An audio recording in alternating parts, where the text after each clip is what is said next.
गंगा दशहरा के दिन धरती पर उतरी मां गंगा, लेकिन शिव की जटाओं में कब पहुंची, जानिए आज मेरे साथ। नमस्कार, मैं हूं सिमरन और आप देख रहे हैं नेक्स्ट 9 स्पिरिचुअल। गंगा नदी को मोक्षदायिनी माना गया है। गंगा स्नान से जन्मों जन्मांतर के पाप धुल जाते हैं और व्यक्ति मृत्यु के बाद मोक्ष पाता है। हर साल वैशाख महीने के शुक्ल पक्ष की सप्तमी तिथि को गंगा सप्तमी के रूप में मनाया जाता है। इस साल सप्तमी 14 मई यानी रविवार को है। गंगा सप्तमी का दिन देवी गंगा को समर्पित है। इस दिन गंगा पूजन तथा गंगा जयंती के रूप में भी माना जाता है। वैसे तो गंगा स्नान सदा ही पुण्य फल देता है, लेकिन साल में 2 बार गंगा दशहरा और गंगा सप्तमी पर गंगा के स्नान करने से अमोघ फल की प्राप्ति होती है। देखिए, जानते हैं कि गंगा सप्तमी की कथा क्या है। चलिए आपको बताते हैं कि इस दिन क्या हुआ था। देखिए, गंगा सप्तमी पर देवी गंगा का पुनर्जन्म हुआ था।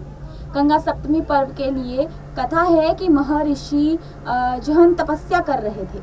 तब गंगा नदी के पानी की आवाज से उनका ध्यान भटक रहा था, इसलिए उन्होंने क्रोध में अपने तपोबल से गंगा जल को पी लिया। इसके बाद सभी देवताओं के कहने पर उन्होंने अपने दाएं कान से गंगा को बाहर निकाला था।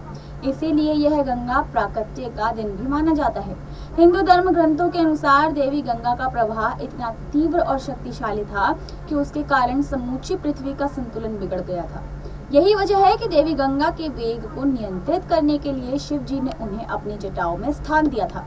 गंगा सप्तमी के दिन ही देवी गंगा भोलेनाथ की जटाओं में समा गई थी। गंगा दशहरा पर मां गंगा पृथ्वी पर अवतरित हुई थी। श्रीमद् भागवत महापुराण में गंगा की महिमा बताते हुए शुकदेव जी राजा परीक्षित से कहते हैं कि जब शरीर की राख गंगा जल में मिलने से राजा सगर के पुत्रों को मोक्ष मिल गया था, तो गंगा जल के कुछ बूंदे पीने और उसमें नहाने पर मिलने वाले पुण्य की कल्पना की ही नहीं जा सकती। यदि आप भी गंगा सप्तमी के दिन गंगा स्नान का विचार बना रहे हैं तो कमेंट करके जरूर बताइएगा। फिलहाल के लिए आप देखते रहिए नेक्स्ट 9 स्पिरिचुअल। तब तक के लिए धन्यवाद।